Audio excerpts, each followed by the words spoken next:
కొరకు వందనాలు తండ్రి. మేమేమై ఉన్నాము అది కేవలము మీ కృప వలన మాత్రమే ఉన్నాము.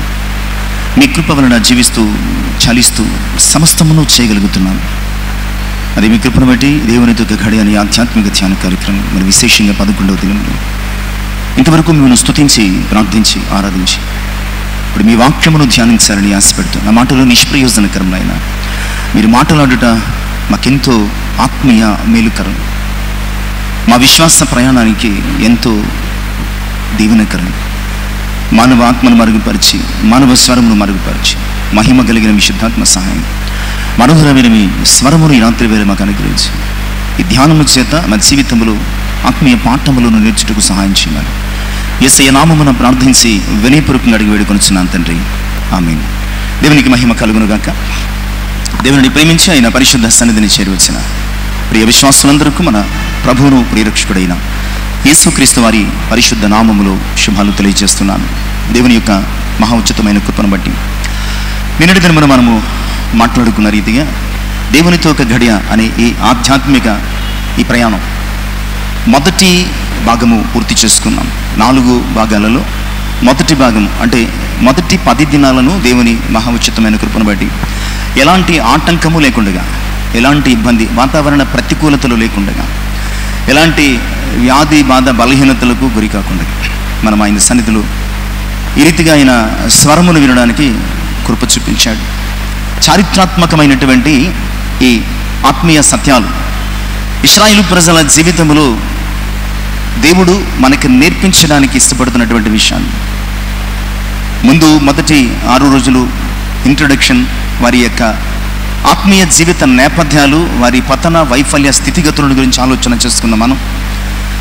చివరి 4 దినములు అనగా నిన్నటి వరకు ఆయా కాలములలో దేవుడు ఏర్పాటు చేసుకున్నటువంటి న్యాయాధిపతులను గురించి, వారి యొక్క జీవిత విశేషాలను గురించి, వారి జీవితాలలోంచి పరిశుద్ధాత్ముడు మనకు నేర్పుతూ మనల్ని నడిపించాలనుకుంటున్నటువంటి అంశాల గురించి మనము జ్ఞాపకం చేసుకున్నాం. నిన్నటి దినమున దెబోరా అనే ఒక అద్భుతమైనటువంటి స్త్రీమూర్తిని గురించి మనం ఆలోచన చేసి మొదటి భాగాన్ని 10 దినముల ధ్యానాన్ని ముగించుకున్న మనం తిరిగి 11వ దినం ఏర్పాటు చేయబడిన వాక్య భాగాలు న్యాయాధిపతుల గ్రంథము 5వ అధ్యాయము మొదటి 9 వచనాలు, అలాగే పేతురు మొదటి పత్రిక 4వ అధ్యాయము 7 నుంచి 11 వచనాలు. దెబోరా, బారాకు కీర్తన, స్తుతి, పాట ఇవన్నీ కూడా క్రైస్తవ జీవితంలో చాలా ప్రాముఖ్యమైనవి. సంఘాన్ని ఉజ్జీవింపచేయడానికి, ఆత్మీయత వైపునకు నడిపించబడడానికి, దేవుని స్వరమును వినగలిగే ఒక ఆధ్యాత్మిక. అందుకని ఎఫెసీ కొలస్సీ పత్రికలు రెండింటిలో అంటాడు, మీరు కీర్తనలతోనూ ఆత్మ సంబంధమైన పాటలతోనూ రిఫరెన్స్లు నేను చెప్పదలుచుకోలేదు కొన్ని, ఒకరినొకరు పురికొల్పుకోండి. That is called spiritual atmosphere అనమాట అండి. ఆత్మ సంబంధమైన వాతావరణం, అట్మాస్ఫియర్, దట్ మీన్స్ వాతావరణం, స్పిరిచువల్ అట్మాస్ఫియర్. చాలాసార్లు క్రైస్తవ సంఘాలలో ఈ ఆత్మీయ వాతావరణము కనిపించదు. చాలాసార్లు మోస్ట్ ఆఫ్ ద చర్చెస్లో ఆత్మీయ వాతావరణం కనిపించదు. ఆత్మీయ వాతావరణం అంటే ఎలా ఉండాలంటే మనం చెప్పకూడదు. ఎవరైనా ఇతరులు వచ్చినప్పుడు, క్రైస్తవేతరులు వచ్చినప్పుడు దేవుని మందిర ప్రాంగణంలో ప్రవేశించినప్పుడు ఒక రకమైనటువంటి ఆ వేవ్, ఆత్మ సంబంధమైనటువంటి తాకిడి అనుభవించాలి. ఆధ్యాత్మిక సంబంధమైనటువంటి స్థితిని వారు స్పృశించాలి, ఎక్స్పీరియన్స్ చేయాలన్నమాట. అది కేవలము ఆత్మ సంబంధమైనటువంటి వాతావరణంలో మాత్రమే ఉంటుంది. దీనికి చాలా ప్రధానమైనటువంటి విషయం ఏమిటంటే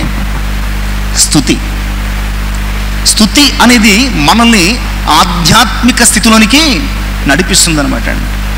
అది మనల్ని వాక్యము, దేవుని స్వరము వినడానికి, ఆ ఆత్మీయ లోతులలోనికి మనల్ని నడిపిస్తుంది. చాలా ప్రభావవంతమైనది స్తుతి అనమాట అండి. చాలా పరిశుద్ధమైనది స్తుతి. మన స్థితిని అమాంతంగా మార్చేసి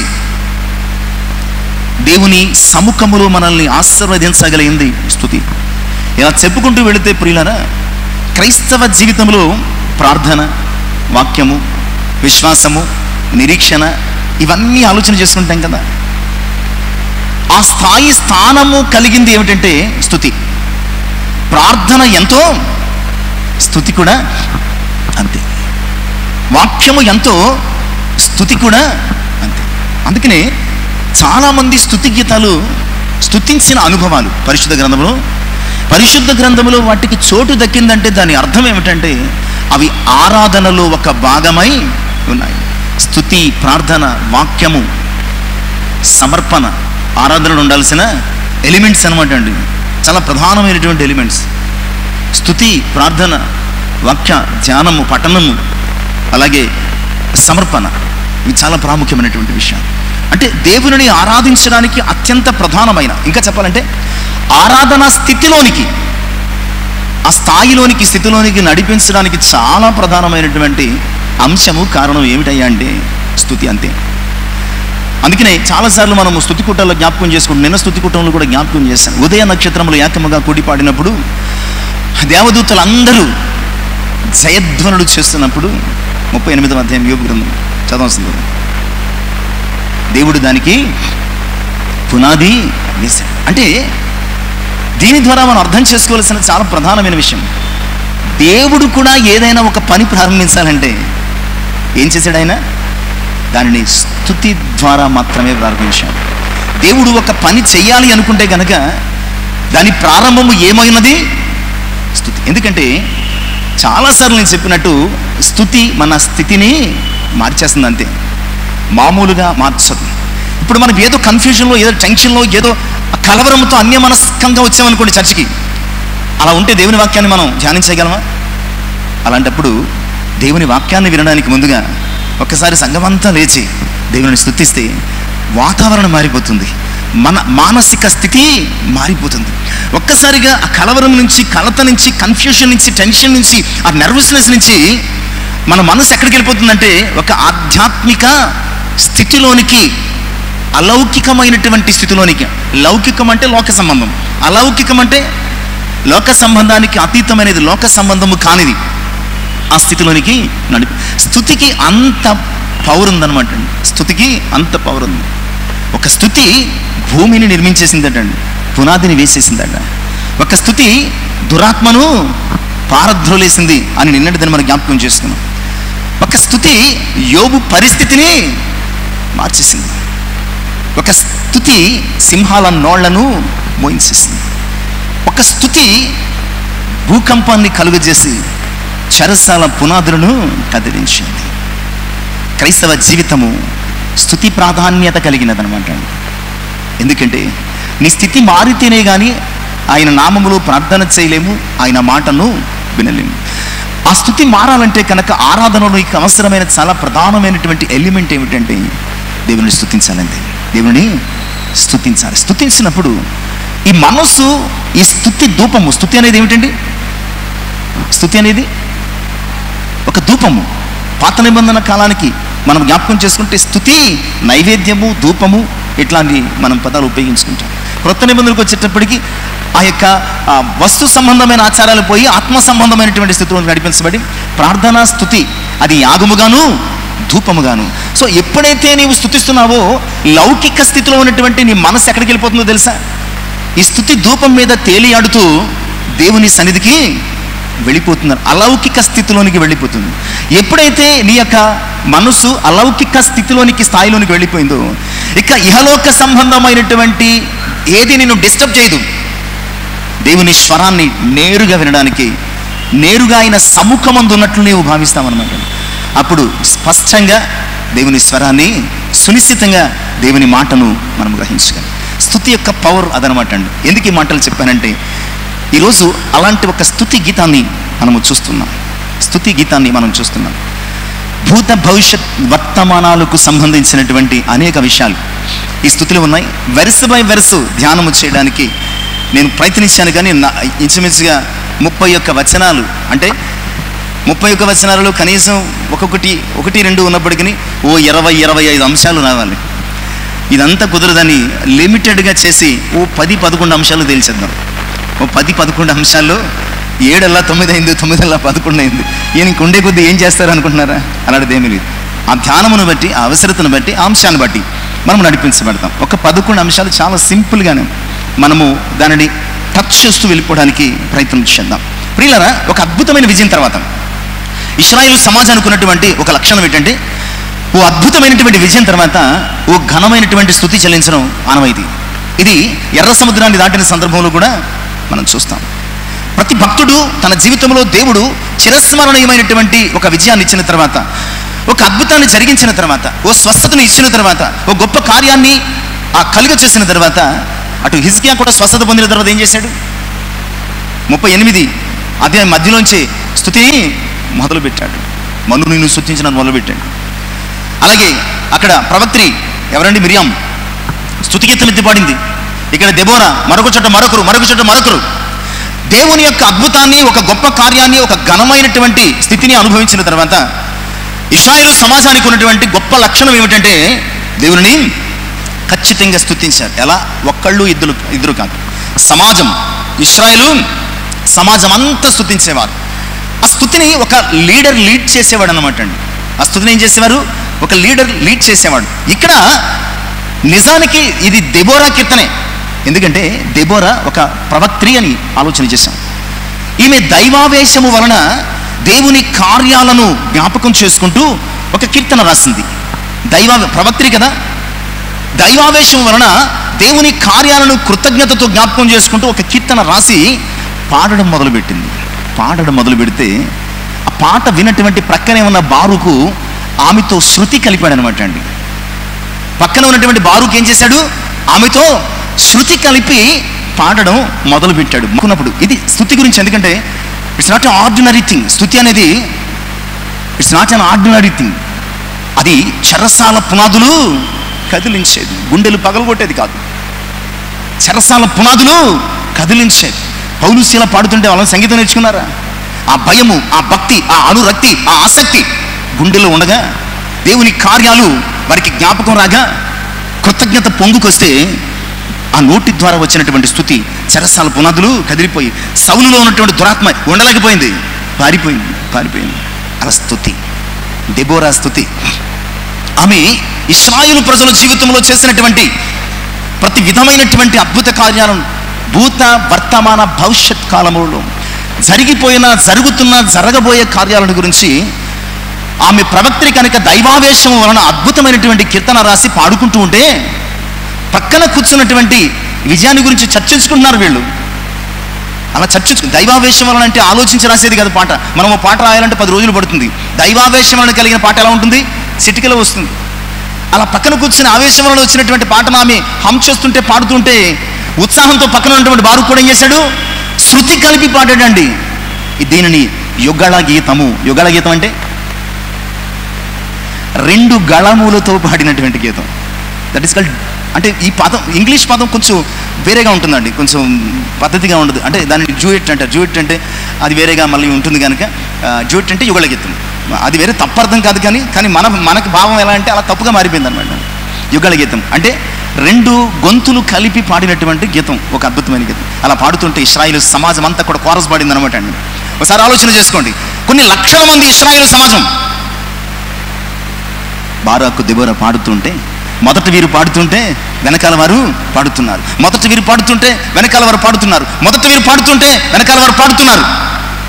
చుట్టూ ఉన్నటువంటి శత్రు రాజులకు దుమ్ము లేచిపోయిందనమాట అండి పాట. మామూలుగా లేదు. ఈరోజు స్తుతికి ఉన్నటువంటి ప్రాధాన్యత అలాంటిది. ఈ స్తుతికి ఒక అధ్యాయం ఇచ్చేసాడండి పరిశుద్ధాత్ముడు. ఆయన చిత్తం కాకపోతే ఈ కాగితము వేస్ట్ చేయకూడదు కదా. ఇది ఆయన చిత్తము కాకపోతే ఒక కాగితం వేస్ట్ అవ్వకూడదు కదా. ఇదే కాదు, మిరియాము కీర్తనకు కూడా ఒక పేపర్ ఇచ్చేసాడు పరిశుద్ధ గ్రంథం. స్తుతి ప్రాధాన్యత అలాంటిదన్నమాట. అలాంటి ప్రధానమైనటువంటి స్తుతి నీ జీవితంలో దేవుడు చేసిన, లేదా జరిగించిన, లేదా మార్చిన, లేదా మరి సమకూర్చిన అంశాలు ప్రతి ఒక్కళ్ళు తమ జీవితంలో ఒక పాటగా రాసుకుని పాడుకోవచ్చు. పూర్వకాలం పాటలన్నీ ఏమిటో తెలుసా? మన ఆంధ్ర క్రైస్తవ కీర్తనలు కానీ, ఆ తర్వాత కాలంలో వచ్చినటువంటి కీర్తనలు కానీ, పాటలు కానీ, అవి పాటలు కాదండి. ఏమిటో తెలుసా? జీవిత అనుభవాలు, దేవుని కార్యాలు, దేవుని ఘనతకు సంబంధించినటువంటి ఆనవాళ్ళు. అవి పాటలు అనుకుంటున్నామా? ఆంధ్ర క్రైస్తవ కీర్తనలు కానీ ఆ తర్వాత ఆయా భక్తులు ఆయా కాలాలలో ఇప్పుడంటే 4 ముక్కలు రాసి 2 ట్యూన్స్ కడితే అది పాట అవుతుంది, కానీ అది ప్రభు గురించో మరొకరి గురించో అర్థం కావటం లేదు. ఇప్పుడు పాటలు ఎలా ఉన్నాయంటే ప్రభు గురించో అర్థం కావటం లేదు. కొన్ని పాటలు అసలు యేసు అన్న మాటే కనిపించదు. ఎవరి గురించి రాశారు, ఎవరి గురించి పాడారు, ఒక దెబ్బకు 2 పిట్టలు అన్నట్టుగా దేని గురించి అయినా పాడుకొచ్చినట్టు అయిపోయినాయి కొన్ని పాటలు ప్రియులారా. కానీ ఆనాటి పాటలు, ఆ కాలపు పాటలు, జీవిత అనుభవాలు, ప్రభు ప్రేమకు ఆనవాళ్ళు, అలాంటి అద్భుతమైనటువంటి పాటలు. అలాంటి కోవలోనికి చెందిందే ఈ దెబోరా బారాకు కీర్తన. ఇందులో త్వరగా మనం కొన్ని విషయాలు మనం చూసేద్దాం. మొట్టమొదటిగా స్తుతి గురించి మనం మాట్లాడేసుకున్నాం. 2వ వచనము మొదటి అంశంగా 5వ అధ్యాయం 2వ వచనం. ఇశ్రాయేలులో యుద్ధశాలురు ధైర్యము కనపరిచి ప్రజలు సంతోషముగా సిద్ధపడి యెహోవాను స్తుతించి. ఈ కీర్తనలో మొట్టమొదటి విషయం ఏంటంటే ఇశ్రాయేలు ప్రజల సిద్ధపాటు. ఇశ్రాయేలు ప్రజల సిద్ధపాటు. వారు ఎలా సిద్ధపడ్డారట? ధైర్యంగా సిద్ధపడ్డారట, సంతోషంగా సిద్ధపడ్డారట. ఇంతకీ దేనికి సిద్ధపడ్డారు? యుద్ధం చేయడానికి, శత్రువుతో పోరాడడానికి, శత్రువును దునుమాడడానికి, శత్రువును జయించడానికి, శత్రువును పారద్రోలడానికో పడగొట్టడానికో వారు నడుము కట్టి ధైర్యము చేసి వారు సంతోషంగా సిద్ధపడ్డారట. ప్రియ విశ్వాసి, శత్రువైనటువంటి సాతానుతో పోరాడడానికి నువ్వు ఎప్పుడైనా ధైర్యంగా సిద్ధపడ్డావా, లేదా సంతోషంగా సిద్ధపడ్డావా? ఎప్పుడు కూడా అపవాదిని ఎదిరించడానికి ధైర్యముతో, దేవుని యందలి సంతోషముతో మనం సిద్ధపడాలి. సంతోషంగా సిద్ధపడడం ఏమిటండి అంటే, హబక్కుకును చూస్తే ఎలా సిద్ధపడ్డాడు? అదో శ్రమకాలం హబక్కు జీవితంలో. అనండి, అంజూరపు చెట్లు, ద్రాక్ష చెట్లు, ఒలివ చెట్లు, పశువులు, పంటలు, గొర్రెలు ఏమీ లేవు.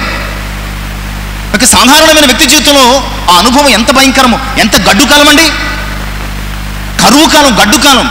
అప్పుడు అన్నాడు, ఏమన్నాడండి? యెహోవాయే నా బలం, నేను నా రక్షణకర్త అయిన దేవుని యందు ఆనందిస్తాను. ఇది సంతోషమా కాదా? తన జీవితంలో శత్రువో, శ్రమో, సమస్యో, బలహీనతో తెలియదు మొత్తానికి. అలాంటి ఒక అనుభవాన్ని ఎదిరించడానికి హబక్కుకు సంతోషంగా సిద్ధపడ్డాడు. ఇవి ఉన్నా లేకపోయినా నేను దేవుని యందు ఆనందిస్తాను.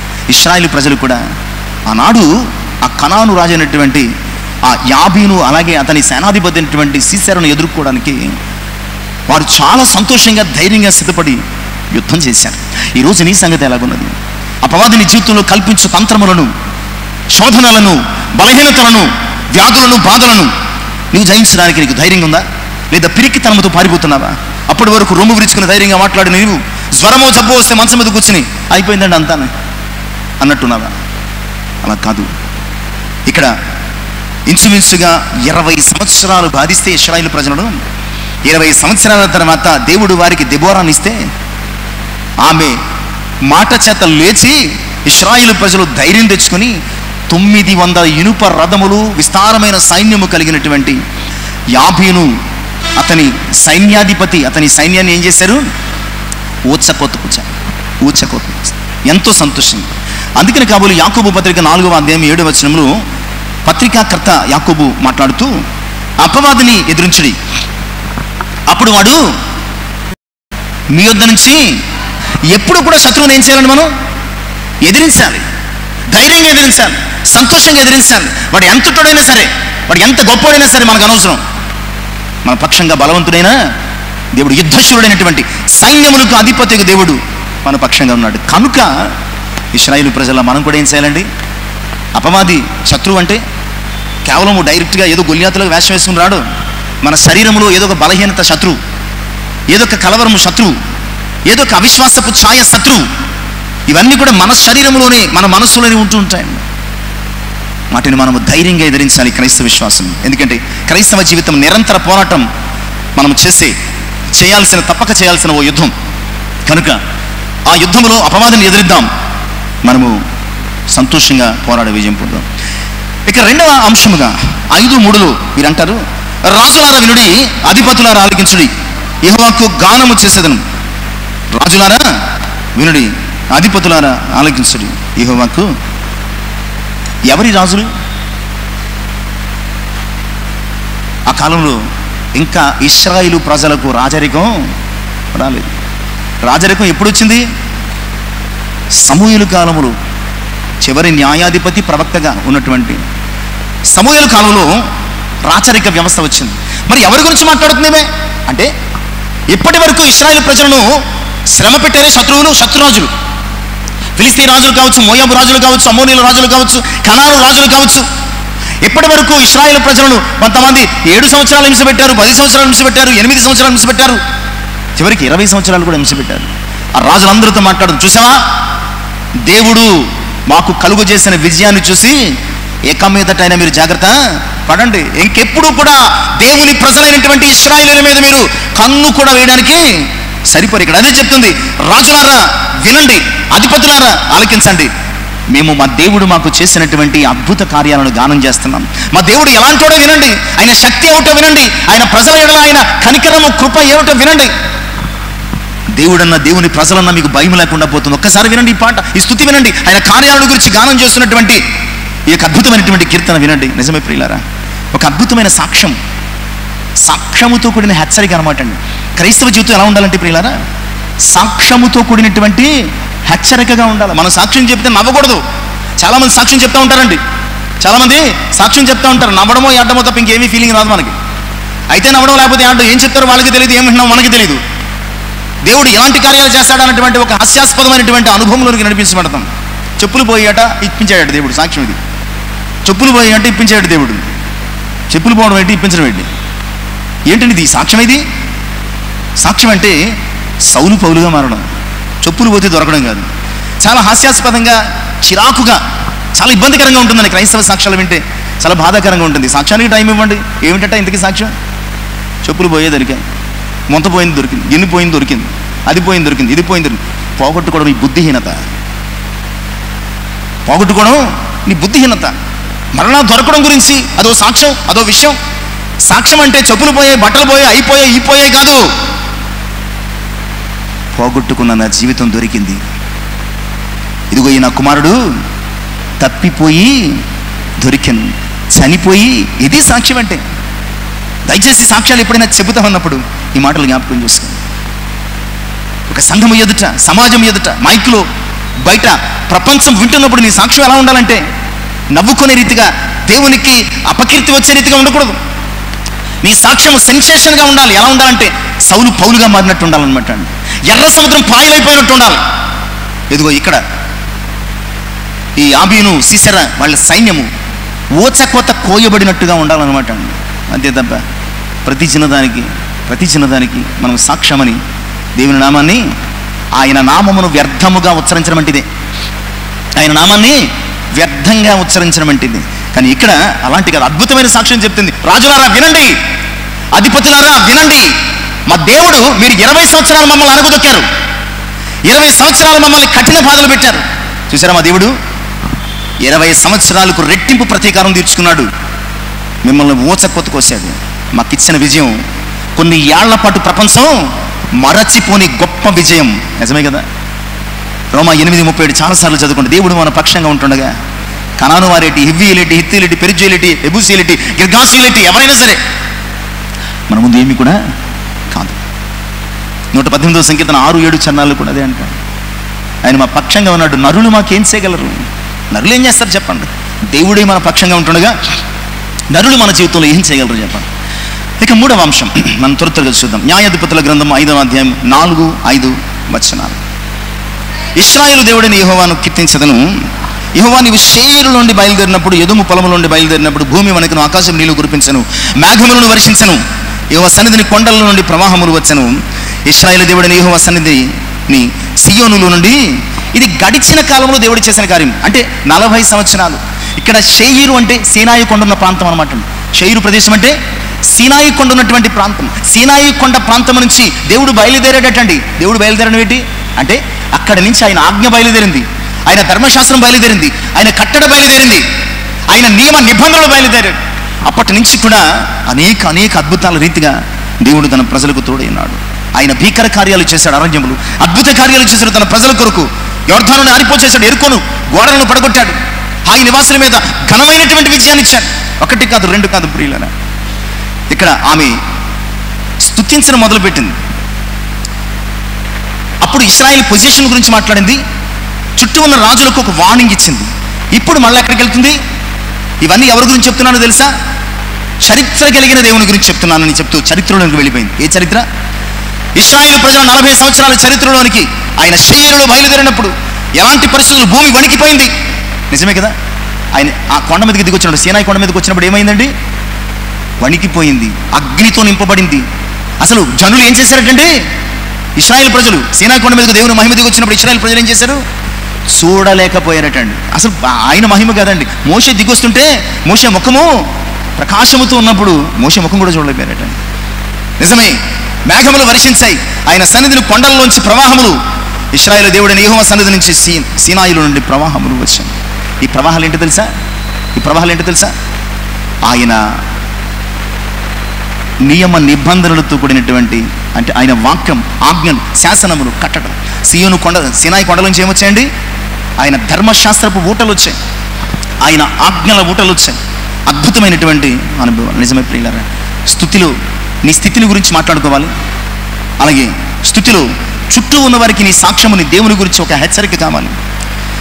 స్తుతిలో గత జీవితాన్ని కూడా మనము చేర్చుకుంటూ ఉండాలి. 66వ సంకీర్తన 3వ చరణంలో, 66వ సంకీర్తన 3వ చరణంలో మనం ఈ కీర్తనలు మనం చూద్దామండి దయచేసి.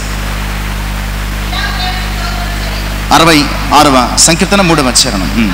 ఇలాగూ దేవునికి స్తోత్రము చెల్లించుడి, నీ కార్యములు ఎంతో భీకరమైనవి. ఎలా చెల్లించాలండి? ఆయన భీకర కార్యముల గురించి జ్ఞాపకం చేసుకుంటూ, ఆయన ఆశ్చర్య కార్యముల గురించి జ్ఞాపకం చేసుకుంటూ మనం ఆయనకు స్తుతిని, స్తోత్రమును చెల్లించాలి. అలాగే ఇక 4వ అంశముగా ఈ దెబోరా బారక్ ఏం చేస్తున్నారంటే, ఇశ్రాయేలీయుల యొక్క పతన స్థితి, ప్రస్తుత కాల పరిస్థితులు, అంటే దెబోరాకు ముందున్నటువంటి కాల పరిస్థితుల గురించి మాట్లాడుతుంది. ఇది 5వ అధ్యాయం 6 నుంచి 8 వచనాలు. అనాతు కుమారుడైన షంగరు దినములలో, యాయేలు దినములలో రాజమార్గములు ఎడారులైన, ప్రయాణస్తులు చుట్టూ త్రోవలోనే నడిచిరి. అనాతు కుమారుడైన షంగరు అలాగే యాయేలు దినములలో, అంటే దెబోరాకు ముందున్నవారు అనమాట. వారి దినములలో ఏం చేశారట? రాజమార్గములు ఎడారులయ్యాయట, ప్రయాణస్తులు చుట్టూ త్రోవల్లోనే. ఆ షంగరు కాలము, యాయేలు కాలంలో, యాయేలు కాలం అంటే ఇంచుమించు దెబోరా కాలమే కదండి. దెబోరా కాలంలోకి సీసరని చెప్పింది ఎవరు? అంతేనా? ఆ కాలంలోనే రాజమార్గాలు ఎడారులైపోయి. రాజమార్గం అంటే దేవుని పరిశుద్ధ మార్గాలు. ఆ కాలంలో ప్రజలు ఏమైపోయారండి? పరిశుద్ధ మార్గములో నడవక పాపపు మార్గాల్లో వెళ్ళిపోయారు. అంతేకాదు ప్రయాణస్తులు చుట్టూ త్రోవలలో నడిచిరి. ఓ రాజమార్గం ఉంది, కానీ వీళ్ళు ఏం చేశారు? చుట్టూ త్రోవలు అంటే వంకరి త్రోవలో నడిచారు. అంతేకాదు 7వ చరణములు, ఇశ్రాయేలీయుల అధిపతులు లేకపోయిరి, దెబోరా అను నేను రాకమునుపు. 7వ వచనములు, ఇశ్రాయేలీయులకు నేను తల్లిగా ఉండకమునుపు వారు లేకపోయిరు. ఎవరు లేరు వారికి? There is no leaders. నడిపించేవారు లేరు, బోధించేవారు లేరు, సరిచేసేవారు లేరు, క్రమపరిచేవారు అస్సలు లేరు. అలాంటి కాలంలో 8వ వచనం, ఇశ్రాయేలీయులు కొత్త దేవతలను కోరుకొనగా. చిన్న గ్యాప్ వస్తే వాళ్ళ పనేంటి? గడిచిన దినాలు చెప్పినట్టున్నాను. ఒక గ్యాప్ వచ్చిందనుకోండి ఏం చేస్తాం? మనకు ఆరాధనలు, ఇది కూడా నేను కంపేర్ చేశాను. మన ఆరాధనలో చిన్న గ్యాప్ వచ్చిందనుకోండి, ఏదో నేను అర్జెంట్ పని బయటికి వెళ్ళాను అనుకోండి, ఏం చేస్తాం? తప్పమనకు లేసి పాట నడిపించి అందరితో పాటిస్తావా? కొన్ని సంఘాలు ఎలా ఉంటుందో తెలుసా? పాస్టర్ గారు గమ్ముని ఒక 2 నిమిషాలు పని బయటికి వెళ్తారు. అర్జెంట్ పని ఎవరు వస్తారు మాట్లాడడానికి, వెంటనే ఒకరు పెద్ద ఎవరు లేసి ఏం చేస్తారు తెలుసా?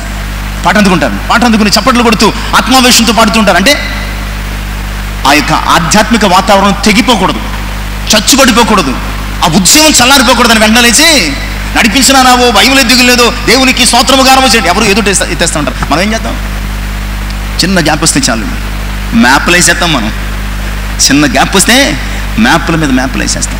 ఈ రాష్ట్రం నుంచి ఆ రాష్ట్రానికి, ఆ రాష్ట్రం నుంచి ఆ రాష్ట్రానికి, దేశం నుంచి దేశానికి, ఖండం నుంచి ఖండానికి, జిల్లా మ్యాప్ల దగ్గర నుంచి ప్రపంచ పటాలు కూడా వేసేస్తాం. అలాంటివి చేస్తాం.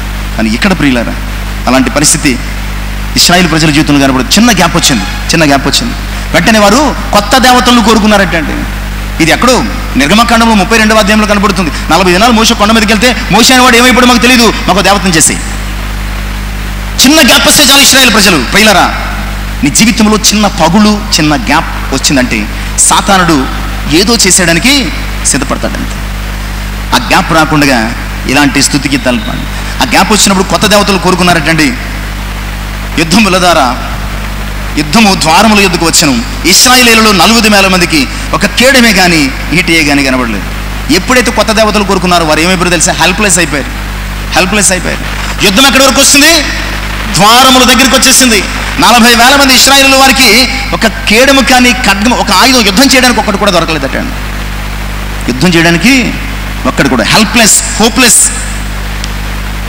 అనే అనుభవంలోనికి వారు నడిపించబడినట్లుగా మనము చూస్తున్నాం. నిజమే ప్రియులారా, క్రైస్తవ విశ్వాసుల జీవితంలో మనం ఎలాంటి అనుభవాన్ని కలిగి ఉన్నాం? దెబోరా రాకమునుపు పరిస్థితులు ఇలాగున్నాయటండి. దెబోరా రాకముందు పరిస్థితులు ఇలా ఉన్నాయటండి. తర్వాత ఇక్కడ చెప్తున్నటువంటి పని, నిజంగా దెబోరాను మనం ప్రభుతో పోల్చలేమండి, క్రీస్తు ప్రభుతో పోల్చలేం. ఇంతవరకు ఒత్తిడియాలను ప్రభుతో పోల్చాం, షమ్గర్ను పోల్చుకోవచ్చు, యెహూదును పోల్చుకోవచ్చు, ఎవరినైనా పోల్చుకోవచ్చు, ఎందుకంటే వీళ్ళంతా న్యాయాధిపతులు, రక్షకులు. బట్ దెబోరాను పోల్చలేం, ఎందుకంటే ఆమె స్త్రీ కనుక. దెబోరాను పోల్చలేం. ఎంత వివక్ష అండి పాస్టర్ గారు, బైబిల్లో కూడా స్త్రీలకు ఎంత వివక్ష అనుకుంటున్నారు కదా మీరు. అయితే నేను ప్రభుతో పోల్చలేమన్నాను కానీ పరిశుద్ధాత్మతో పోల్చలేమని చెప్పలేదు. స్త్రీని పరిశుద్ధాత్మతో పోల్చచ్చు, ఎందుకంటే 66వ అధ్యాయం యెషయా గ్రంథం 13వ వచనంలో ఒకరిని తల్లి వారిని ఆదరించినట్లు, నేను వారిని పరిశుద్ధాత్ముడు తల్లికి పోలిక అనమాట అండి, ఒకరిని తల్లి వారిని ఆదరించినట్లు. అందుకని ఇక్కడ ఆమె అంటుంది, దెబోరా అను నేను రాకమునుపు వీళ్ళంతా పాడైపోయారు. దెబోరా అనే ఈ స్త్రీ వచ్చిన తర్వాత జరిగే అద్భుతమైనటువంటి కార్యాల గురించి మాట్లాడుతూ 5వ అధ్యాయం 9 నుంచి 15 వచనాల భాగం, 9 నుంచి 15 వచనాల భాగం. ప్రియులారా, జనులు ఇశ్రాయేలు అధిపతులతో సంతోషంగా సిద్ధపడ్డారు. మళ్ళీ ఇక్కడ ఏమొస్తుంది? వారు సంతోషంగా సిద్ధపడ్డారటండి. వారి యందు నాకు ప్రేమ కలదు, యెహోవాను స్తుతించుడు.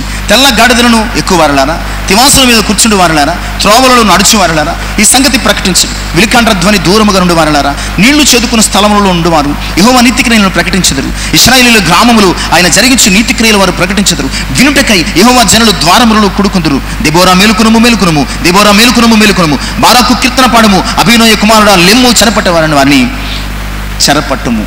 ఇక్కడ రకరకాల లిస్టులు కనబడుతున్నాయండి. కొంతమంది తెల్లగాడిదలు, కొంతమంది తివాసుల మీద కూర్చున్నవారు, కొంతమంది త్రోవలు నడిచినవారు, కొంతమంది విలికాండ్రు. వీళ్ళంతా ఎవరో తెలుసా? వీళ్ళంతా ఇశ్రాయేలు గోత్రాలు. తివాసుల మీద కూర్చున్నవారు.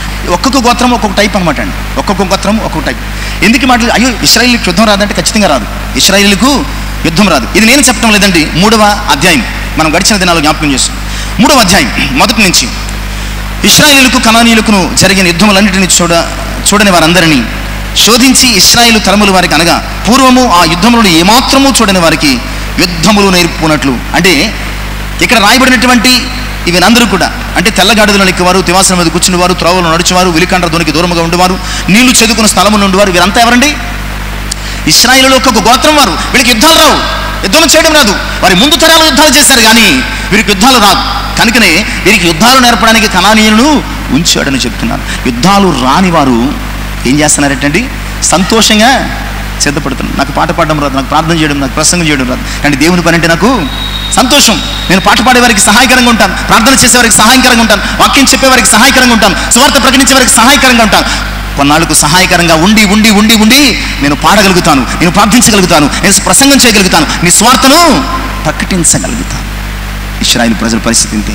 వీరు తెల్లగాడిదలకి అంటే జమీందారులుగా తిరిగేవారండి. తివాసులు వారు కూడా ఒక రాజా స్థితిలో మరి చక్కగా ఎలాంటి అలసట లేకుండా బతికేవారు. త్రోవలో నడిచేవారు, విలికాండ్రు కంటే యుద్ధము చేయలేని స్థితి కలిగిన వారు, నీళ్లు చేదుకుని స్థలములు ఉండేవారు. వీళ్ళందరినీ తీసుకొచ్చి దెబోరా మేలుకొను వీళ్ళందరినీ సిద్ధపరచు దేవుడి దగ్గర చేశాడు.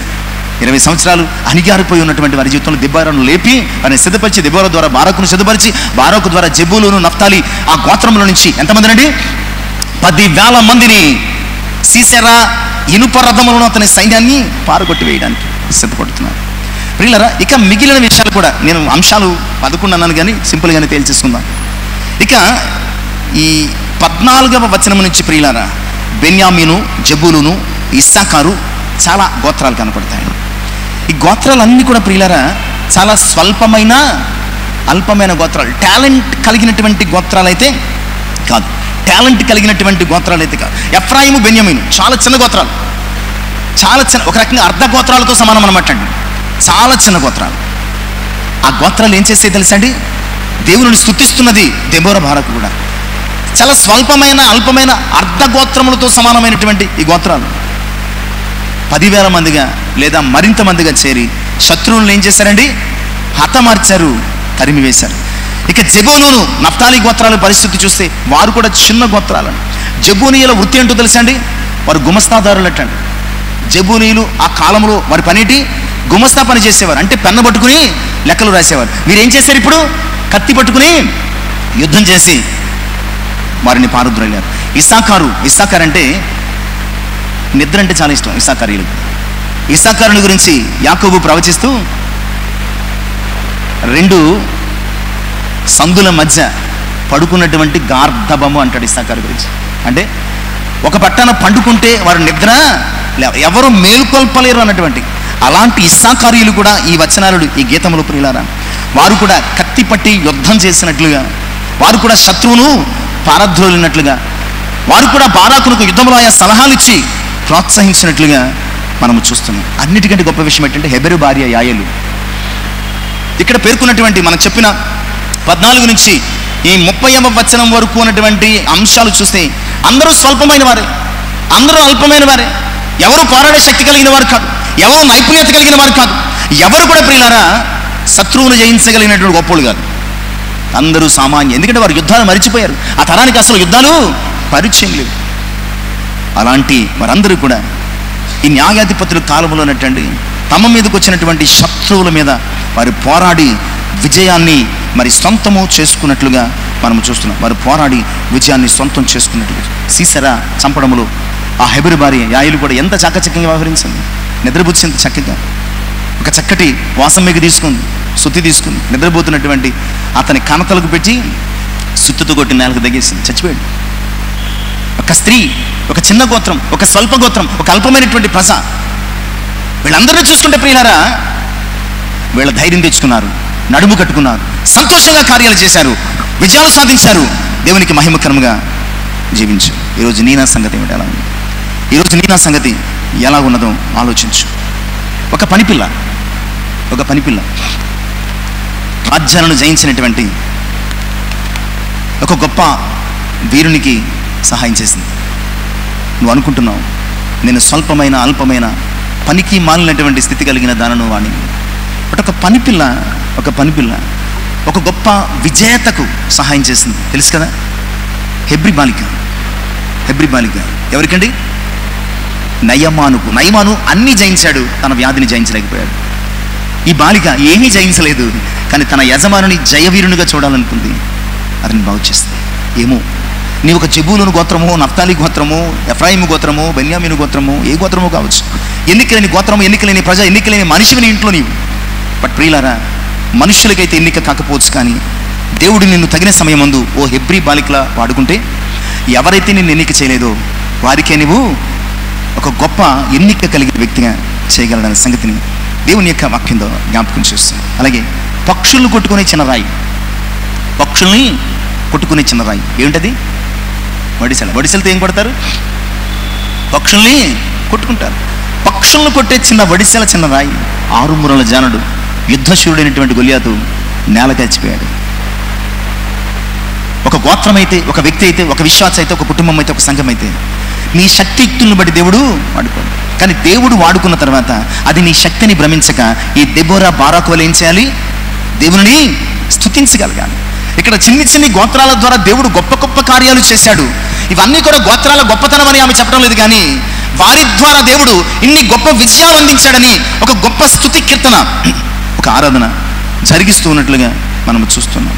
పనికిరాని ఒక చిన్ని ఎముక బలాఢ్యులైనటువంటి 1000 మంది ఫిలిస్తీయులను, సర్దారులను చంపేసింది. ప్రియులారా మన జీవితంలో ఏమీ రాదు, మనము ఏమీ చదవలేం, ఏమీ ప్రార్థించలేం, ఏమీ పాడలేం, ఏమీ చెప్పలేం, సువార్త అస్సలు మాకు రాదు అని అనుకున్నామేమో. నీ శక్తి, నీ జ్ఞానము, నీ బలమును బట్టి ఆయన వాడుకునే దేవుడు కాదు.